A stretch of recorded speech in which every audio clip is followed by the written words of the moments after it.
Halo pemirsa Lubang TV, saya Riri Agustin kembali menjumpai Anda, dan pada kesempatan ini saya bersama co-host untuk mendampingi saya dalam program Abstrak Aspirasi Baru Sepintas Tentang Rakyat dengan tema Menuju Kursi Kepemimpinan. Nah pemirsa, pasangan calon Bupati dan Wakil Bupati dengan nomor urut 1 telah hadir di studio Lebong TV yang akan berbincang-bincang bersama saya dan juga co-host saya Fairul Iqbal. Kita akan mengupas tuntas tentang visi dan misi serta program kepada pasangan calon Bupati dan Wakil Bupati yang akan ikut berkontestasi di Pilkada 9 Desember 2020 mendatang. Halo Pak, apa kabar Pak? Alhamdulillah, sehat, baik. Sehat walafiat. Iya. Bagaimana kesiapan untuk kontestasi Pilkada 9 Desember 2020 mendatang Pak? Ya, kesiapan kita dengan mempersiapkan adalah calon-calon pemilih. Kemudian menyampaikan, mensosialisasikan program-program kita yang akan kita lakukan manakala nanti kita dipilih oleh masyarakat. Antara lain adalah program-program yang betul-betul menyentuh kepentingan masyarakat yang selama ini menjadi keluhan. Antara lain tentang kesehatan. Jadi Mbak Riri tahu bahwa di Lebong ini masalah kesehatan ini yang memiliki BPJS saja itu banyak sekali masyarakat Lebong yang tidak memiliki BPJS dan diketahui itu pada saat mereka akan berobat. Nah, apa artinya ini? Artinya pemerintah Kabupaten Lebong tidak pro rakyat. Masa tidak tuntas-tuntas sampai hari ini pada saat orang sakit itu baru mengurus BPJS. Nah, ini perlu nanti sampai pada program kita itu adalah bebas biaya kesehatan. Yang tentunya ini di samping anggaran yang sudah ada, yaitu pusat, tentunya Lebong lebih intensif lagi memperhatikan ini, lebih spesifik lagi siapa yang harus betul-betul menjadi sasaran tujuan daripada BPJS ini. Jadi saran kepada kesehatan. Nah, kemudian di bidang air bersih juga kita akan secara berkeadilan kita akan memberikan masyarakat Lebong yang betul-betul bebas dari air bersih, bebas bayar air bersih, bebas bayar listrik, bebas bayar pendidikan. Karena kita tahu bahwa pendidikan itu adalah sumber daripada kemakmuran. Orang yang bodoh, artinya tidak punya pendidikan pada bidangnya sendiri, itu tentunya akan merupakan lingkaran setan tentang kemiskinan. Orang bodoh akan menjadi miskin. Ini tentunya pemerintah harus proaktif bagaimana mencerdaskan masyarakat Lebong. Sehingga betul-betul ke depan itu kita memperoleh bahwa masyarakat Lebong yang betul-betul makmur. Jadi dalam artian batin mereka menjawab bahwa rasa keadilan itu mereka peroleh dari segala sektor. Nah, itu kira-kira secara keseluruhan program-program kami, sehingga hal-hal yang terasa tidak menyenangkan selama ini, tidak pro rakyat, ini harus kita bongkar semua, kita perbaiki. Jadi utuh masyarakat Kabupaten Lebong yang kita miliki ini betul-betul nanti berpihak kepada rakyat. Saya kira sementara itu. Terkait dengan yang dikatakan oleh Bapak Dalhadi tadi, ada yang sangat menarik. Misalkan di bidang kesehatan, ingin meningkatkan kesehatan di bidang BPJS-nya. Nah, dan selain BPJS juga Pak, ada keluhan kita di masyarakat yang kita dapat beberapa kali pun kita lihat. Ada masyarakat yang kurang nyaman dengan fasilitas kesehatan kita di Lebong. Itu satu. Terus Bapak juga ngomong dengan air bersih, polemik kita di PDAM sampai sekarang masih. Bahkan banyak masyarakat yang mengeluh-elukan lagi di daerah pasar itu air mereka sering. Nah, apa sih strategi Bapak nanti bersama Pak Wawan juga untuk menangani permasalahan ini? Ya, masalah kesehatan saya katakan bahwa betul-betul jadi perhatian kita. Umpamanya pelayanan di puskesmas sampai kepada puskesmas pembantu. Kemudian juga pelayanan di rumah sakit umum. Kalaulah memang kita belum punya spesialis, tentu kita akan mendatangkan dokter spesialis ke Kabupaten Lebong. Jadi tidak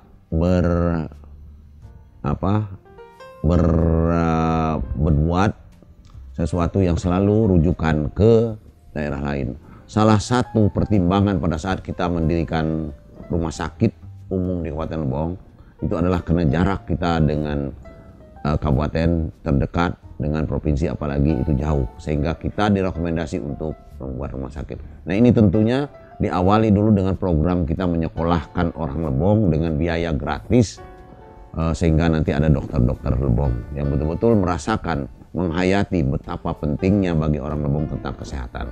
Jadi biaya pendidikan kesehatan, di samping juga menyekolahkan apa sih tenaga-tenaga yang kita butuhkan.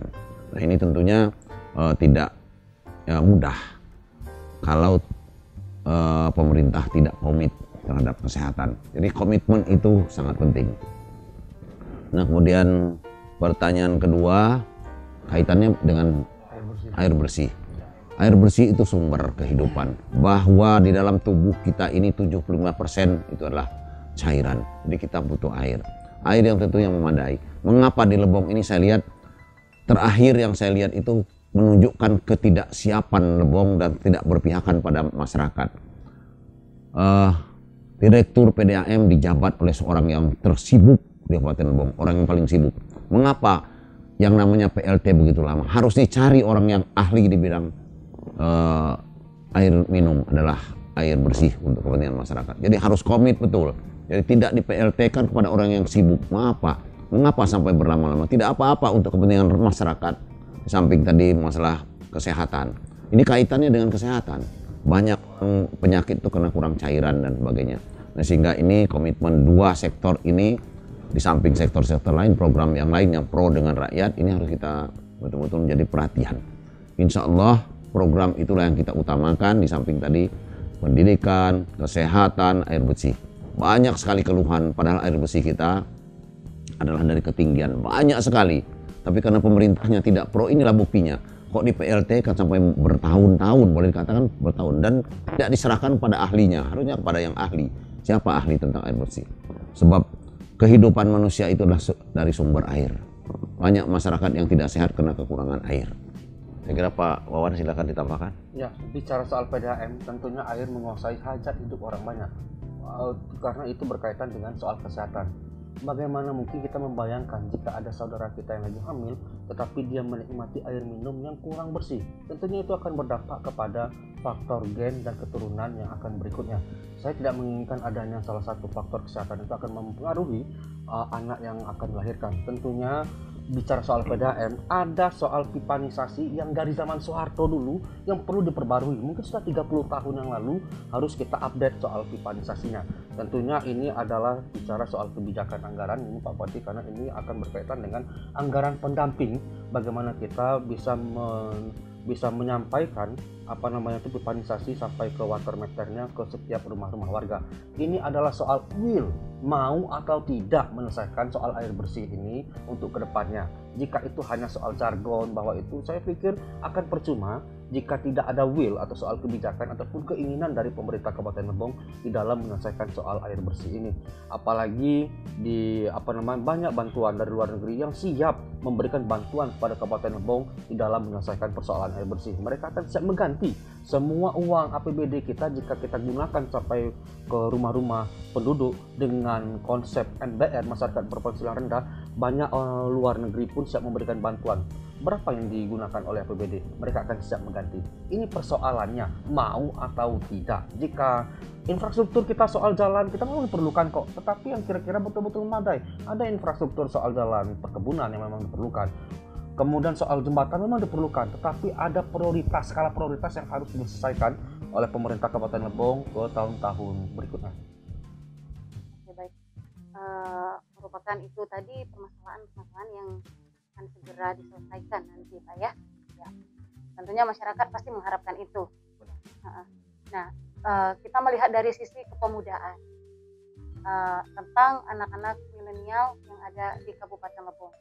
Bagaimana Bapak melihat kualitas dari pemuda yang ada di Kabupaten Lebong sendiri? Ya, terima kasih tentang generasi muda.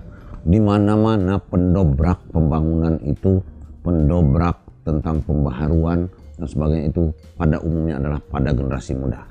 Dimana mas, sejak tempo dulu kita lihat sejarah di dunia, sejarah Republik Indonesia. Pendiri proklamator Republik ini pada usia muda. Beliau itu bertekad bagaimana memperjuangkan kemerdekaan. Sekarang kita tinggal mengisi. Jadi kita lihat bahwa pemuda harus diberdayakan secara maksimal. Jadi dalam hari ini betul-betul jangan diajak dia ke arah yang sifatnya itu meninggalkan mereka. Sekarang kita lihat, saya lihat saja, pokoknya pemuda itu gemar berorganisasi, tapi nyatanya KONI Lebong sampai sekian tahun tidak terbentuk. Gitu. KONI itu sumber, jadi dia memayungi semua sektor, semua bidang keolahragaan. Tapi nyatanya baru tahun sekarang itu kalau tidak salah dipilih, tapi sebelumnya itu hampir tidak ada KONI. Apalagi membantu biaya dari pemerintah daerah tentang peranan generasi muda yang butuh. Karena saya tahu persis generasi muda itu banyak datang kepada saya pribadi untuk meminta bantuan untuk penyelenggaraan kegiatan-kegiatan kepemudaan. Umpamanya mereka hobinya penyaluran mulai balap motor dan sebagainya, itu yang secara teknis itu dilaksanakan oleh bersama-sama dengan pihak kepolisian, karena itu adalah olahraga yang dekat dengan kemungkinan kecelakaan. Ya, jadi generasi muda ini itu salah satu contoh mengapa KONI sampai tidak punya pengurus sekian tahun. Nah, sehingga di PLT kan pada seorang pejabat. Bukannya tidak boleh, harusnya pejabat yang mana yang harus itu. Tidak boleh. Mengapa sampai PLT begitu nyaman? Mengapa sampai ada kekosongan dan seterusnya? Ini tentu tidak. Kemudian salah satu bukti kita punya sarana-sarana olahraga di setiap kecamatan, waktu itu 5 kecamatan, sampai pada stadion yang kita bentuk di Kecamatan Lebong Selatan. Itu dengan biaya 52 miliar. Itu sudah selesai lapang olahraga, sepak bola, tenis dan tenis, kemudian badminton indoor. Ini basket kita sudah siapkan di sana. Itu sampai sekarang itu nilainya entah berapa lagi. Itu betul-betul tidak disentuh selama 10 tahun. Nah, ini artinya pemerintah Kabupaten Lebong selama 10 tahun tidak pro rakyat. Jadi tidak pro generasi muda. Nah, ini generasi muda ini harus kita gerakkan. Kemudian di bidang-bidang kesenian. Apa prestasi Kabupaten Lebong tentang kesenian dan sebagainya, olahraga. Kalaupun ada, saya katakan kita masih bisa berbuat lebih baik lagi daripada yang kita peroleh. Karena Kabupaten Lebong pernah pada Porprov pada tahun 2006 yang lalu itu pada urutan ketiga seprovinsi Bengkulu. Artinya kita urut ketiga dari 10 kabupaten kota. Nah, ini menunjukkan bahwa Kabupaten Lebong punya potensi untuk itu. Jadi segala sektor olahraga, kesenian, kemudian bidang-bidang yang lainnya Kabupaten Lebong punya potensi. Tapi pemerintahnya sekali lagi saya katakan tidak memperhatikan itu. Nah, ini kaitannya kualitas pemimpinnya sendiri dipaksakan bahwa tidak menempatkan orang pada bidang keahliannya. Jadi sistemnya karbit. Nah, ini akan kita perbaiki. Kemudian juga di Kabupaten Lebong ini tidak mendorong untuk orang berprestasi lebih baik. Padahal seperti yang kita ketahui, pemuda berperan penting dalam memajukan satu daerah. Iya Pak ya? Ya, satu daerah dan di negara-negara manapun yang di dunia ini pasti generasi muda ada di depan. Ini generasi mudanya harus kita betul-betul kita berdayakan sehingga mereka hobi dan sebagainya ini kita salurkan sehingga dia berbuat nanti untuk Kabupaten Lebong. Sering kegiatan kesenian saja tidak mendapat dukungan. Benar, itu banyak yang ingin ada sanggar-sanggar kecil, ingin memajukan kesenian Lebong, menunjukkan, saya katakan tadi bahwa Lebong ini harus bangga. Orang Lebong, orang Rejang pada umumnya itu betul-betul punya kelebihan. Dia punya bahasa, suku, daerah, kesenian, tulisan dan seterusnya. Nah, di Lebong dulu pemerintah Kabupaten Lebong tempo dulu itu sudah menyiapkan sebetulnya paling tidak ada 32 hektar tanah dibagikan kepada 32 provinsi. Bagikan mereka nanti pada tempat itu menyiapkan apa kebudayaan dan kepribadian masing-masing daerah, sehingga di Kabupaten Lebong kalau ada 32 provinsi di Republik ini, provinsi itu punya kapling masing-masing. Begitu keinginan Kabupaten Lebong. Sehingga nanti Kabupaten Lebong itu mencerminkan miniatur Republik Indonesia. Nah, ini Pak, untuk kepemudaan nih, yang tadi lanjutin nih pertanyaan. Kan kita sering lihat nih, kalau sumber daya manusia kita, apalagi anak muda. Lebong nggak kalah kreatif, Pak. Banyak anak-anak kita yang di luar itu berprestasi. Tapi yang sangat disayangkan, termasuk teman-teman kami nih, teman-teman kru juga, yang di luar, ketika pulang di sini, mereka nggak depan. Mungkin nggak difasilitasi oleh mungkin ya pemerintah. Atau ya pulang ke sini ya kadang cuman menjadi tenaga honorer, Pak. Itu kan sangat disayangkan dengan kreativitas, inovasi teman-teman mungkin yang terpendam karena jadi seperti itu. Nah, menurut Bapak strategi ini banyak nih anak-anak teman-teman kita di luar atau teman-teman kami lah yang pemuda di luar punya bakat terpendam ini, itu gimana biar kita bisa memanfaatkan mereka untuk potensinya lebih baik? Ya, potensi generasi muda tidak saja di luar, yang di dalam. Yang di luar sudah berprestasi. Pada saat kita baru Lebong itu ada prestasi punya petinju orang Lebong. Kemudian pada putri pariwisata itu orang Lebong. Masuk pada peringkat 10 besar. Itu pun nampaknya dukungan dari pemerintah daerah sangat kecil. Jadi untuk itu pada yang akan datang strategi kita adalah betul-betul nanti kita akan kembangkan, memerankan induk organisasinya di bawah KONI untuk menganggarkan sehingga mereka diberikan kemampuan kebutuhan mereka 1 tahun berapa, kemudian berapa kita sisihkan untuk itu. Jadi tidak ada lagi urusan mengajukan proposal yang terlalu sulit kalau kita lihat potensi itu. Kalau tempo dulu kita pernah juara pertama voli pantai. Nah, sehingga waktu itu Pak Kapolda menanyakan, Pak Bupati bagaimana? Lebong kok bisa jadi juara pertama voli pantai? Saya katakan, Pak, kami tidak latihan di pantai, justru kami latihan di lumpur, sama beratnya dengan di pantai. Sehingga pada saat mereka bertanding di pantai, hal ini bisa terjawab bahwa kita nomor 1. Itu yang saya katakan itu. Makanya kita Porprov itu menjadi 2 ketiga, kalah oleh Kota dan Bengkulu Utara. Kita nomor 3 seprovinsi Bengkulu. Mengapa ini tidak diulangi lagi prestasi-prestasi seperti itu? Sehingga potensi pemuda malah kita harap yang sudah berprestasi di luar kita ajak mereka untuk kembali ke Lebong. Tentunya ya memperhatikan tidak seperti sekarang kok anak muda yang kerja baru lulus sekolah di Lebong itu dibayar honornya cuma 300.000 per bulan. Artinya 10.000 satu hari. Ini ada apa ini dengan anak-anak yang bekerja? Kemudian kesempatan bekerja pun di Lebong boleh dikatakan sulit. Karena saya katakan pemerintah ini zolim tidak menghargai. Karena apalagi sekarang ditiup. Ada calon bupati mengatakan tidak perlu pendidikan yang tinggi. Lah buat apa orang tua kita menyekolahkan anak kalau memang tidak perlu pendidikan yang tinggi? Berpendidikan itu walaupun tidak tinggi tapi dia ahli. Tapi yang pendidikan tinggi itu karena mereka sudah melalui pendidikan tinggi. Kalau tidak dihargai, tidak dihormati seperti apa? Jahaduk para tahanan, para narapidana saja itu tidak 10.000 satu hari. Mengapa anak-anak keluarga kita, masyarakat kita yang bekerja sudah nyekolahkan anak, tapi nyatanya setelah kembali ke Lebong dengan upah yang sangat rendah. Oke, baik, menarik. Dan kali ini saya ingin ke Pak Wawan tentang minat pemuda atau generasi milenial bermain game online. Sejauh mana bentuk sejauh mana Bapak melihat hobi tersebut, Pak? Kan hobi game sekarang nih, Pak, oleh Presiden Jokowi saya sudah didukung, Pak. Kan udah ada e-sportnya sendiri, olahraga. Dan bahkan mereka digaji ya sama dengan atlet-atlet lain. Nah, untuk di Lebong sendiri kan kita masih minim nih. Nah, menurut Pak Wawan seperti apa? Yang pasti jargon Soekarno, berikan saya 10 pemuda, akan saya goncangkan Kabupaten Lebong. Tentunya peranan pemuda di sini jangan dianggap sebelah mata karena di situ dia mempengaruhi bagaimana peranan mereka di dalam pemerintahan. Salah satunya adalah bagaimana e-sport. Tentunya kita harus melihat dulu soal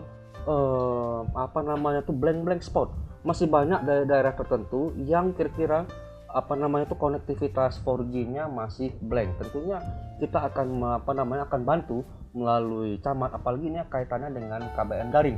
Tentunya saya beberapa waktu lalu saya meminta kepada seluruh camat dan kelurahan untuk menyediakan wifi. Salah satunya adalah mendukung soal KBM daring. Tentunya soal pemuda yang hobi main game pun saya juga hobi main online, mobile online. Tetapi ini soal peranan pemerintahnya Itu yang harus kita berikan kesempatan, dan kalau memang itu kita berikan mereka kesempatan untuk mendapatkan semacam honor. Kalau memang Jokowi pun memberikan reward pada mereka, tentunya kita pun bisa memberikan melalui Pemkab. Jika mereka betul-betul serius di dalam memainkan mobile online atau game online tadi itu ya, di dalam suatu e-sport tadi, itu bisa terwujud jika mereka betul-betul serius. Jadi saya pikir tidak ada yang tidak mungkin bagi pemerintah untuk mewujudkan peranan pemuda di Kabupaten Lebong ini. Ya, seperti yang kita ketahui bahwa itu adalah hobi yang memang digemari oleh anak-anak muda zaman sekarang gitu, dan juga itu tidak hanya sekedar hobi, ada juga yang menghasilkan prestasi, bahkan dia menghasilkan dapat uang dari sana ya itu. Jadi itu yang perlu kita support gitu ya, Pak ya. Okay. Walaupun kadang dulu sering dipandang sebelah mata kan sering main game, tapi sekarang kan kita udah pemuda juga udah melihat main game aja bisa menghasilkan uang dan berprestasi. Iya.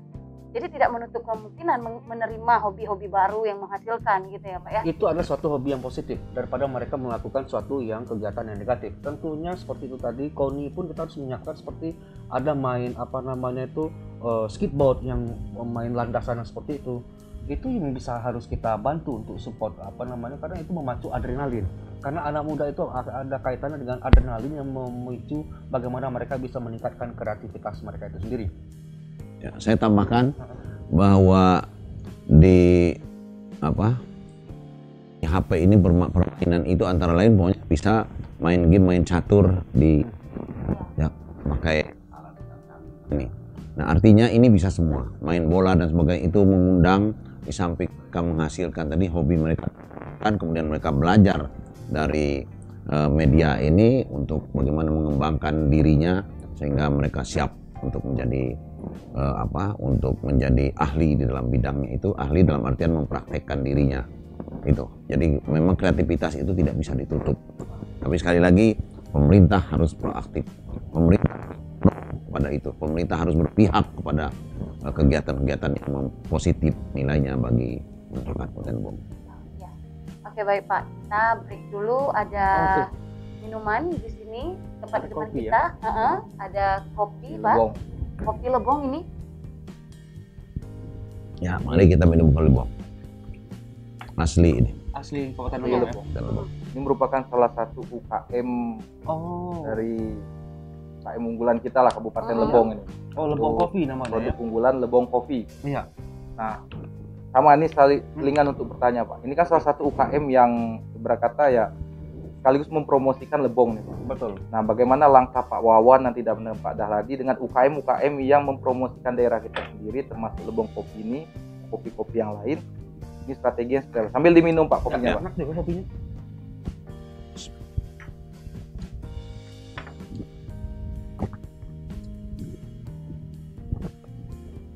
Enak.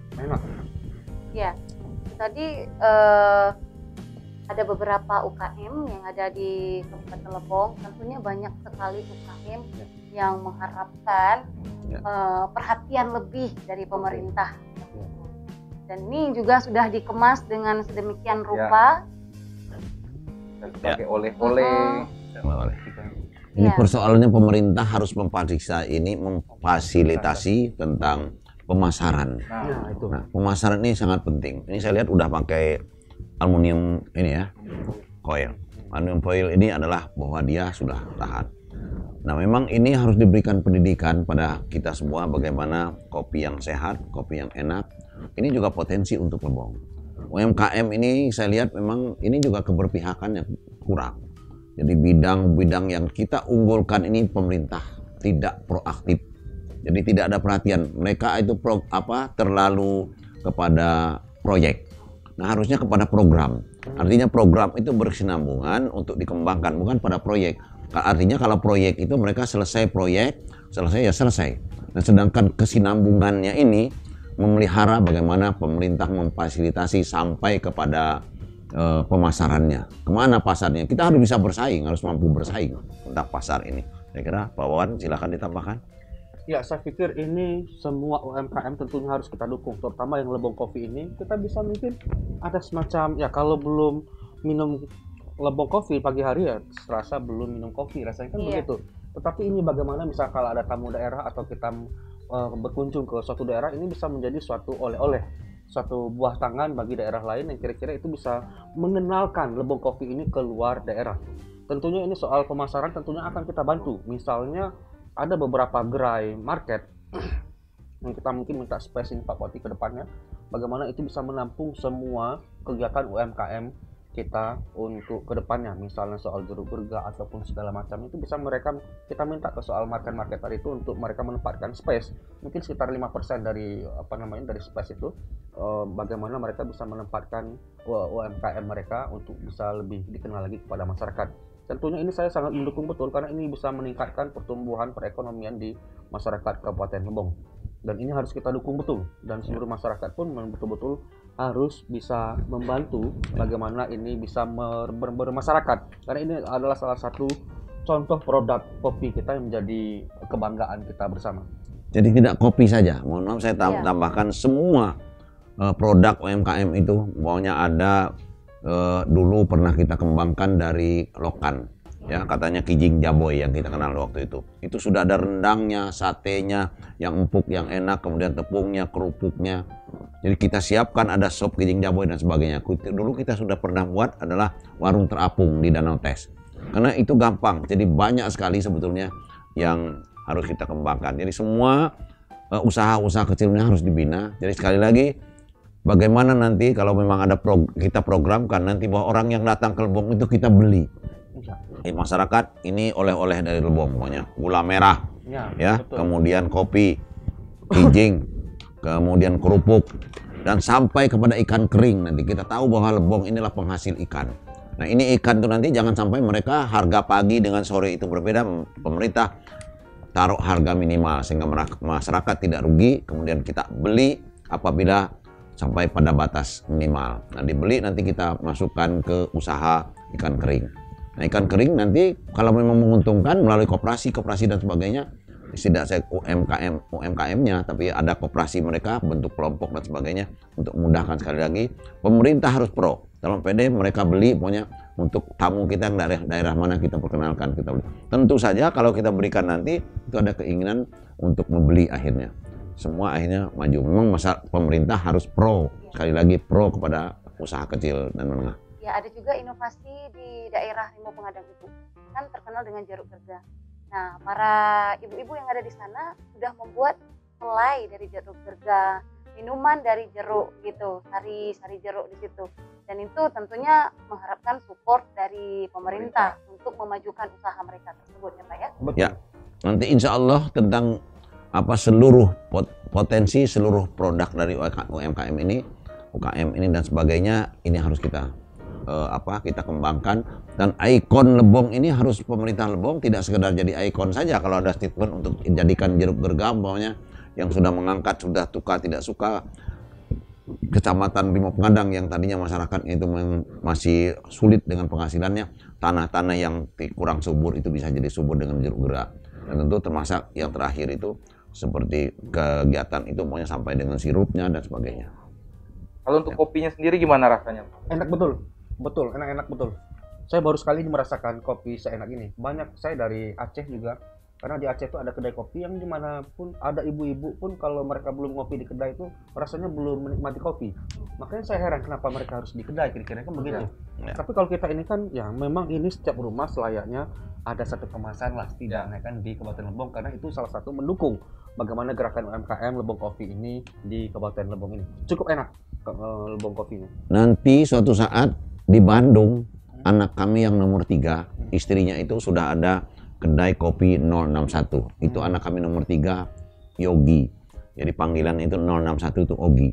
Dia sudah buka kedai itu di Bandung. Nah, kemudian salah seorang putra dari Lebong juga, dia sudah buka kedai kopi juga. Jadi kopi sudah, dari Lebong. ya.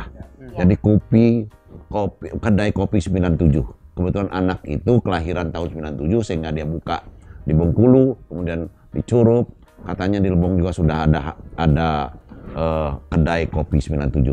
Dia seorang pemuda yang lahir tahun 97 sehingga kedai kopi 97 Kopi Lebong. Insya Allah ini akan membooming.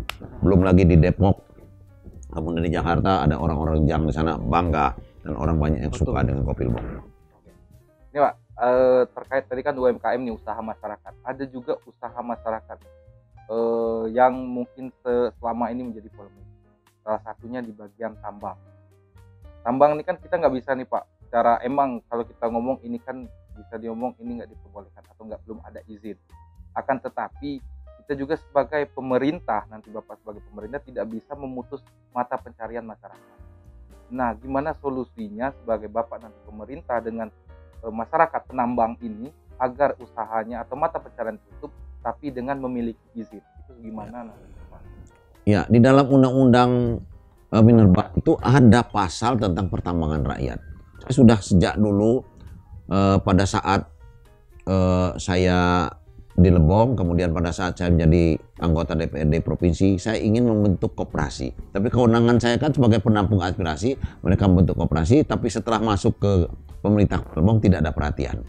Kalau alasan mereka bahwa AMDAL dan sebagainya, lah kalau dibina, dan itu saya termasuk janji saya bahwa masyarakat itu tidak perlu kejar-kejar lagi untuk mencari emas.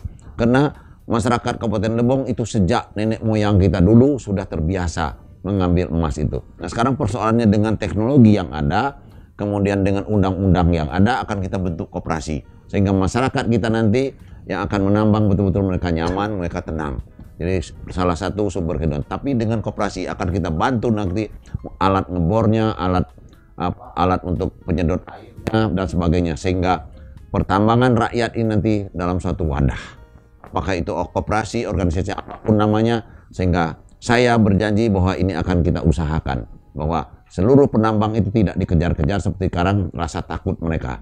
Nah, nanti ya bisnis ini juga, lapangan pekerjaan ini karena sekian ribu orang mungkin hidup dari hasil pertambangan. Ini harus kita kembangkan. Mengapa ini terbiarkan? Artinya sekali lagi saya katakan, pemerintah Kabupaten Lebong dalam 10 tahun terakhir ini tidak pro kepada masyarakat penambang. Insya Allah dimanapun mereka berada nanti pemerintah akan memfasilitasi sehingga mereka mencari nafkahnya dalam keadaan tenang. Baik, terakhir apa harapan Bapak terhadap masyarakat Kabupaten Lebong?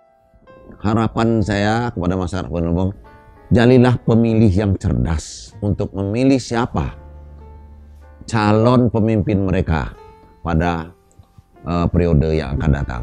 Jadi dari 4 pasang ini tolong dilihat dari sektor. Karena saya melihat, saya katakan ada yang katanya pro kepada rakyat, katanya akan membangun ini dan sebagainya.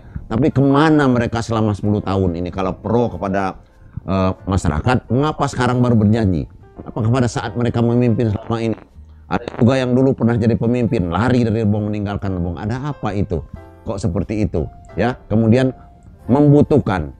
Sekarang itu para pemimpin Lebong yang mengerti ingin memilih pemimpinnya yang jauh kemampuannya di bidang pemerintahan, justru jauh daripada pemimpin. Contoh saya katakan, banyak eselon 2 di Lebong ini kok mengajak masyarakat memilih pemimpin yang jauh ilmunya tentang pemerintahan di bawah mereka yang mengajak ke sana. Ini ada apa? Apakah mengulangi 10 tahun yang lalu bahwa pemimpinnya itu pengertiannya, pemahaman tentang pemerintahan jauh daripada stafnya. Nah ini menurut saya bahaya. Tinggal masyarakat Kabupaten Lebong, saya berharap jadilah pemilih yang cerdas. Lihatlah programnya, bukan lihat kepentingan sesaat. Karena keinginan undang-undang memilih pemimpin yang mampu meningkatkan kemakmuran rakyatnya ini dicederai oleh yang namanya money politik. Janjinya itu adalah akan membagikan uang. Ini ada apa? Tidak begitu sebetulnya. Memang ada yang namanya biaya politik, itu memang ada, tapi tidak membodohi rakyat dengan menggunakan cara-cara yang tidak dibenarkan oleh undang-undang. Mudah-mudahan Bawaslu berfungsi betul sebagai fungsinya sehingga hasil pemilihan rakyat ini nanti betul-betul mengarah ke sana. Ada pelanggaran tentang itu yang tidak boleh, harus dicegah. Jadi sekali lagi saya katakan bahwa seluruh persoalan akan kita selesaikan. Jadi harapan masyarakat terhadap saya juga untuk melanjutkan program-program yang dulu tertunda, kemudian program-program yang betul pro pada rakyat sehingga masyarakat Kabupaten Lebong nanti pada 2021 itu akan betul-betul kepentingannya itu akan kita tingkatkan. Antara lain jalan-jalan yang belum tembus tadi kata Pak Wabub, yang dulu program kita untuk memperbanyak infrastruktur jalan ini juga tidak terbentuk ya. Kemudian ini akan kita lanjutkan. Jadi sarana prasarana yang dulu tertunda ya, dari segala sektor saya katakan banyak sekali yang tidak dilanjutkan. Kemudian kita punya program-program yang baru dalam rangka kemakmuran rakyat. Insya Allah saya katakan Padang Bano umpamanya yang dilepas begitu saja dari wilayah kita itu akan kita ambil kembali, bukan diambil, akan kita urus kembali. Sekarang kan tidak terurus. Bagaimana masyarakat sana? Saya sudah berjanji lapang hatta yang tidak digunakan untuk kepentingan rakyat, insya Allah dalam 100 hari kerja kami, jangan tidak 100 hari, mungkin 10 hari setelah kami dilantik, kami akan adakan senam bersama. Pada saat itu kita umumkan bahwa lapang hatta kita gunakan seperti yang dulu lagi. Kemudian Padang Bano saya katakan dalam 100 hari bupati dan waktu kalau kami dipilih, kami akan kantor di kantor milik adalah kantor kecamatan. Kita akan ngantor di sana. Itu janji untuk melayani karena untuk KTP, kesehatan, kemudian kartu keluarga dan sebagainya, bagaimana pelayanan di sana. Sehingga masyarakat Padang Bano, wilayah kita Padang Bano yang dilepas, yang diterlantarkan akan kita manfaatkan semaksimal mungkin. Saya tidak mengatakan kembali ke Pakuan, tidak. Itu memang wilayah Lebong. Kok lepas begitu saja selama 10 tahun ini, ada apa? Kok lepas tanpa perjuangan?